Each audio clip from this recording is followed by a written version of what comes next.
They told her she was still a slave, then Juneteenth came. Texas, June 1865.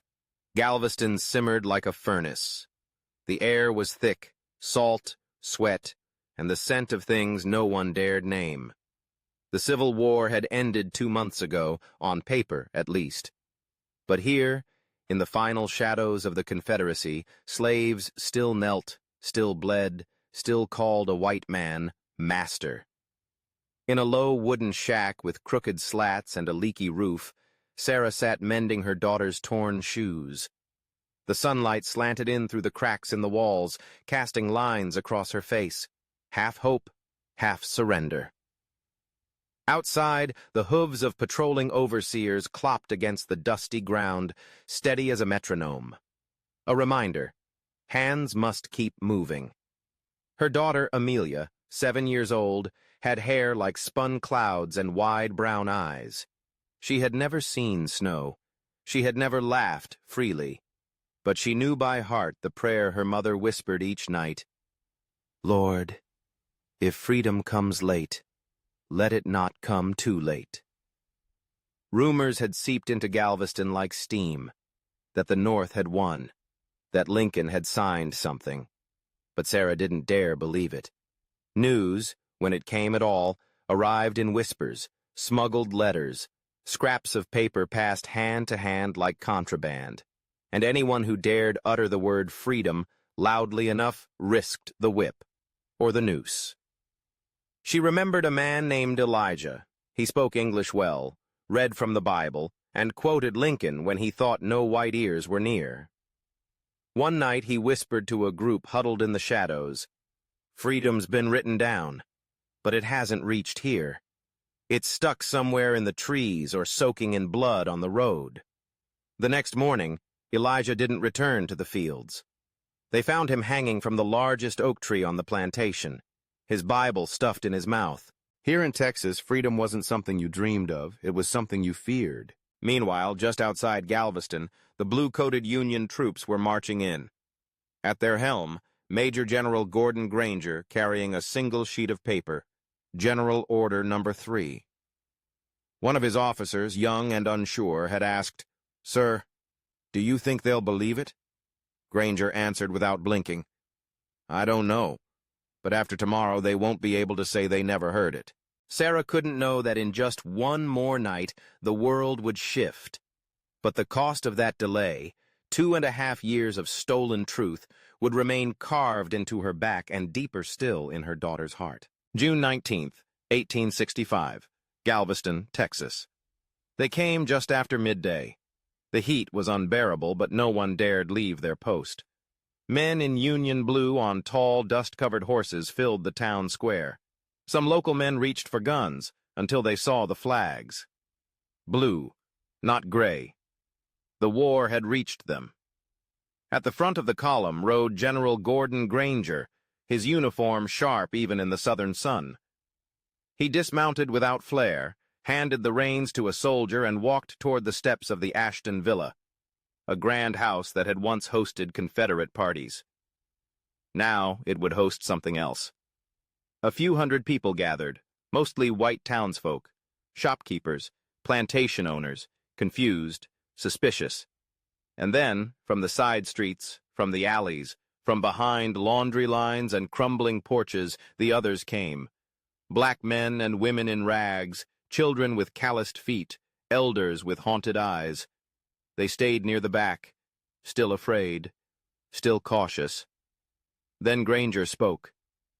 "This is General Order No. 3, issued by the United States Army," he declared, unfolding the document.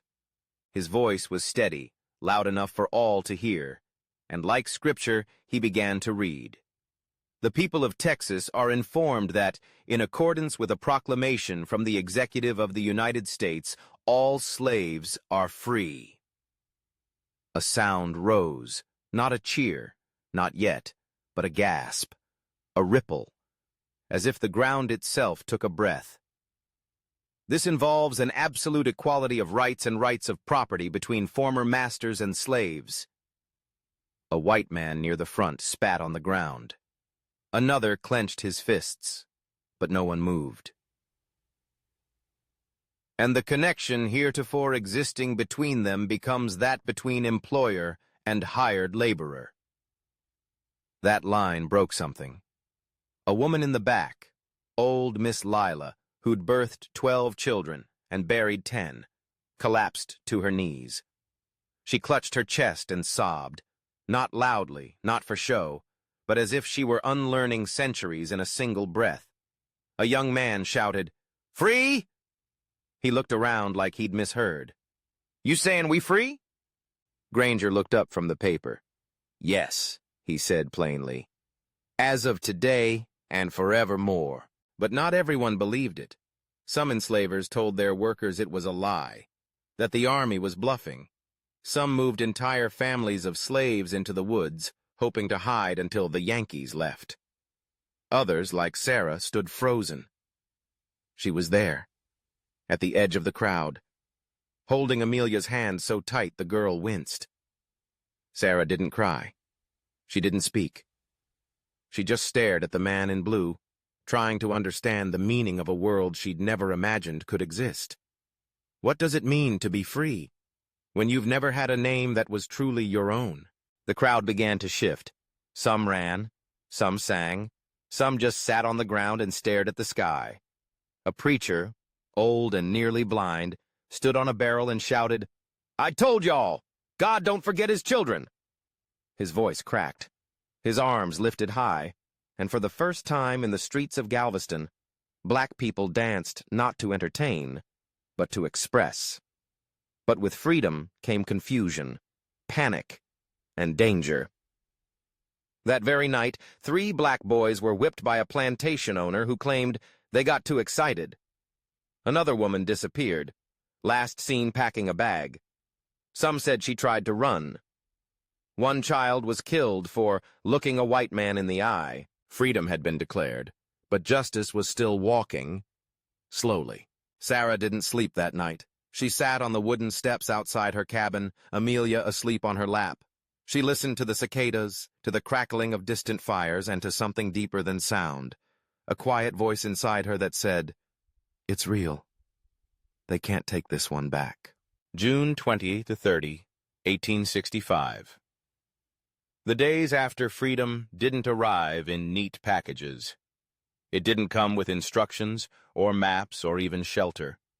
It came like thunder, loud, chaotic, and then quiet. Too quiet. For many, that quiet felt heavier than the chains had ever been. Sarah didn't return to the fields the next morning. She stood at the edge of the cotton rows with Amelia beside her, both barefoot, both unsure. The sun still rose like before. The overseer still stood on the porch, arms crossed, but for the first time he didn't shout orders, he just stared. Sarah held her daughter's hand tighter and whispered, "We don't belong to this land no more, and it don't belong to us either." She wasn't wrong. Across Galveston and the surrounding counties, former slaves wandered through the ghost of their old routines, unsure whether to trust the moment. Some returned to the fields because they didn't know where else to go. Some refused. Some were beaten for insubordination anyway. One man, Isaiah, barely 20, all muscle and defiance, spoke loudly in the square. "I ain't working for the same man who bought my mama." They arrested him that same day, not for theft, not for violence, for disorderly conduct. His name was never recorded again. Freedom was not protected. Not yet. Granger's proclamation was clear, but his troops were few. Local authorities, still bitter about the Confederacy's fall, turned blind eyes to violence, or worse, encouraged it. And so, many freedmen fled. They called it the scatter. Families packed what they could carry, usually nothing more than a worn blanket, a jug of water, and a name they chose for themselves, and set out down dirt roads leading north or west or simply away. But what does it mean to be free when no one wants you to be? That question hung in the air like smoke. Sarah stayed, not because she felt safe, but because she was tired of running from places she'd never chosen to begin with. She spent her days gathering herbs in the woods, helping birth babies, telling children stories at night about trees that could speak and rivers that knew your name. She'd always been more than what the ledger said. Now, for the first time, she could say so out loud. Amelia changed, too. She stopped asking if they'd get whipped. She stopped flinching when a white man passed by on a horse. She began writing her name in the dirt. Amelia Grace, she scribbled again and again, because Mama says I'm both a miracle and a beginning. But not every child fared so well. One morning, Sarah found a boy, maybe 6, alone near the woods. He wore no shoes. His wrists bore marks, fresh ones. He didn't speak, not even when asked his name. She took him in, bathed him, fed him, named him Samuel. Later she'd learn his real name was Marcus, and that his mother had been beaten to death the night after the announcement.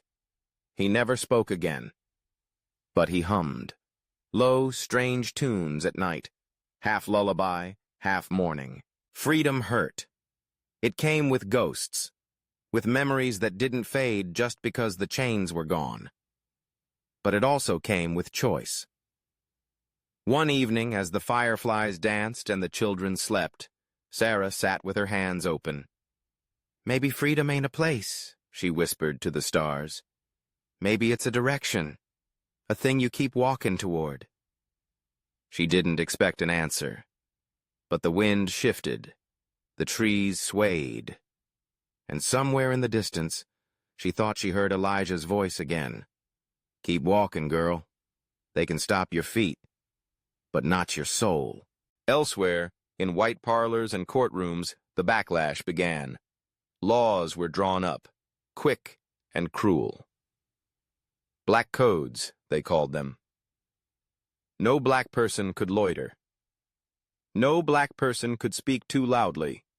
No black person could leave a job without written permission. It was freedom with a noose still dangling nearby.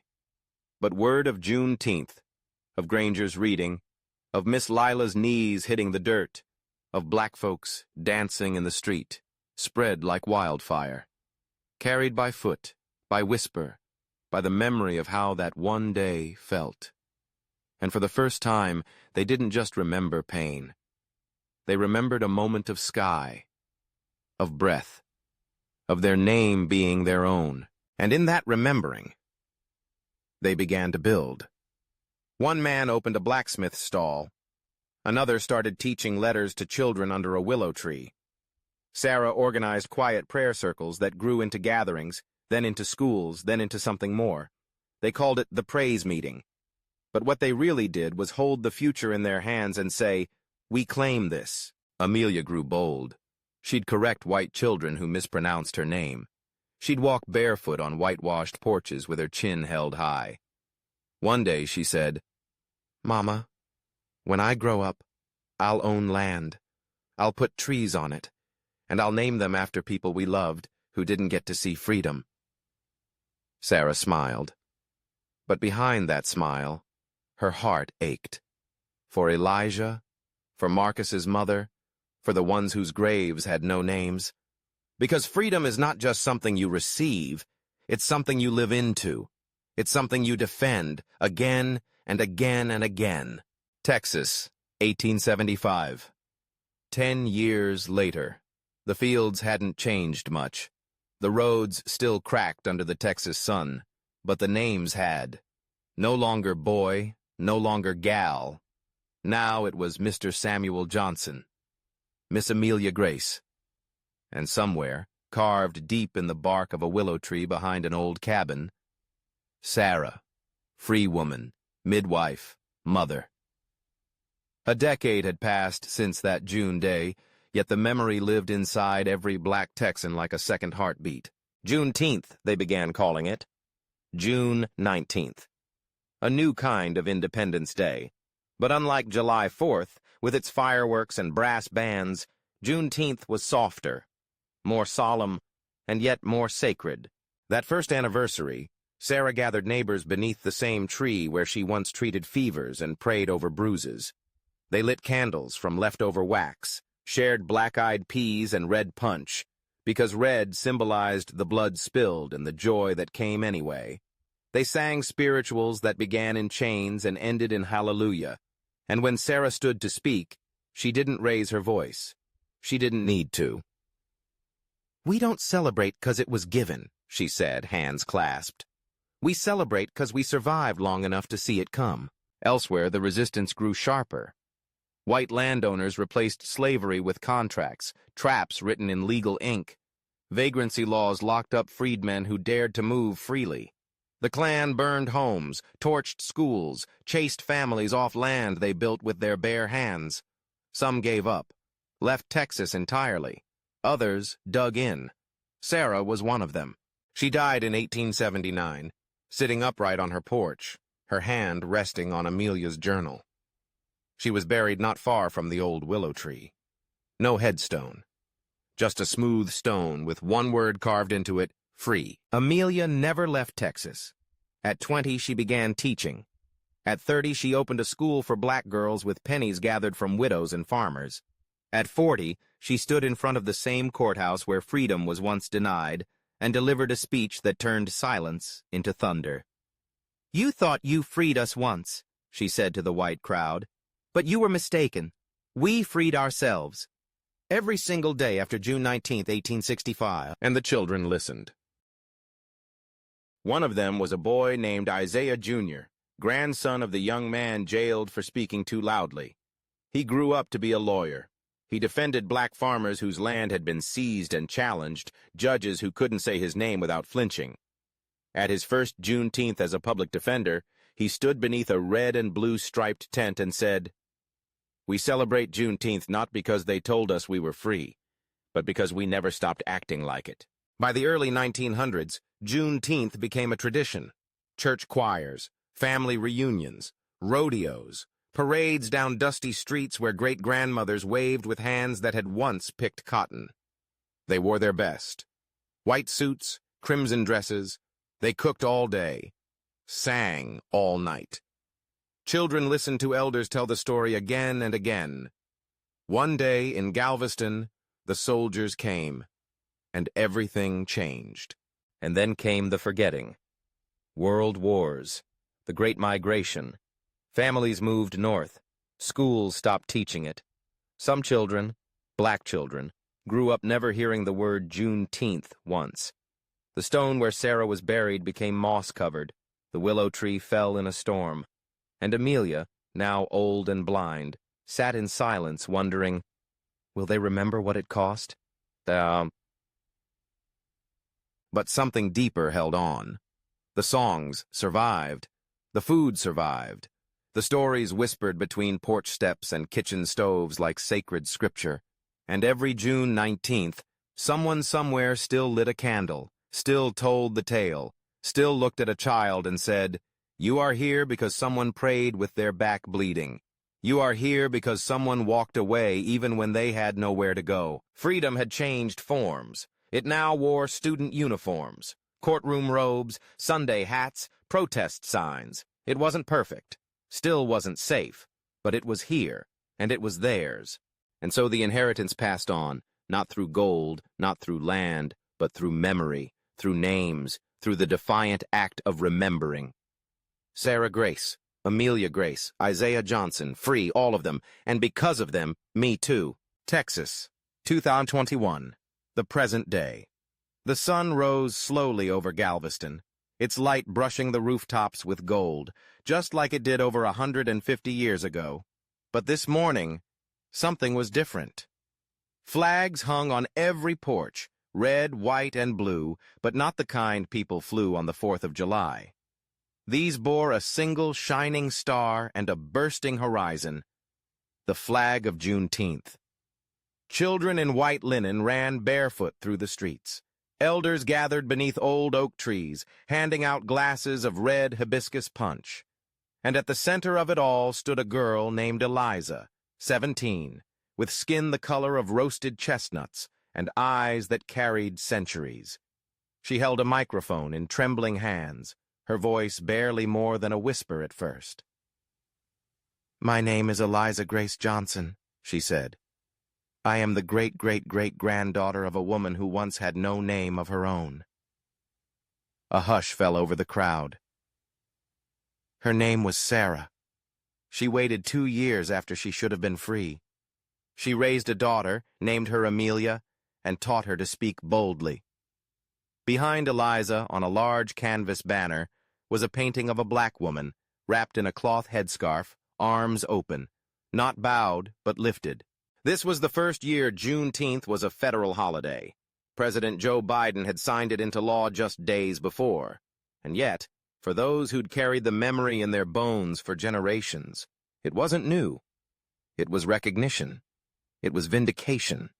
But most of all, it was responsibility, Eliza continued. I stand here not because of laws or flags. I stand here because my grandmother taught me that freedom isn't a finish line. It's a fire you keep alive, a truth you pass on, a story you retell again and again until no one forgets. In the crowd, an old woman in a wheelchair wept softly. Her name was Miss Ruth, 94, daughter of a sharecropper, granddaughter of a freedman. She remembered when her own mother, barefoot and bruised, told her about Juneteenth, not from a book, but from a porch swing in the dark. They came riding up, baby, she once said, in blue coats and big boots, and they said I was free. I ain't even know what that meant, but my mama grabbed my hand and said I run toward it anyway. And now Eliza, 5 generations later, was still running, but not away. Toward. Juneteenth that year wasn't just a celebration, it was a reckoning. Because people still asked, why did it take so long? Why didn't they know in Texas? Why wasn't freedom immediate, equal, fair? And the answer was in the silence between Eliza's words, in the soil, in the scars, in the breath that so many ancestors held in their chests for years, until June 19, 1865. That evening, as the sky darkened, the city lit candles. Not fireworks, not parades, but a circle of lights, held by children and elders alike, surrounding the official Juneteenth memorial that now stood outside Ashton Villa, the same building where General Granger once read his order. Eliza stood before it, now barefoot, now quiet, and placed a folded piece of paper at its base. It read, "To the ones who waited, we remember. To the ones who ran, we honor you. To the ones who never made it, we carry your names. You are the story, and we will never stop telling it." Somewhere, far beyond Texas, someone Googled Juneteenth for the first time, read a sentence, shrugged, moved on. But in Galveston and Houston and Tulsa and Detroit and in the hearts of millions who came from those once whispered names, it was everything. Because freedom is not the paper it's written on. It's not the date it's declared. It's the hands that held on through every lie, every law, every lynching, until finally, someone listened. And in the quiet flicker of candles and the low hum of spirituals rising into the night, Eliza said one final sentence, meant for no one and for everyone. We were always free. They just didn't know how to tell us. But now, we'll tell it ourselves.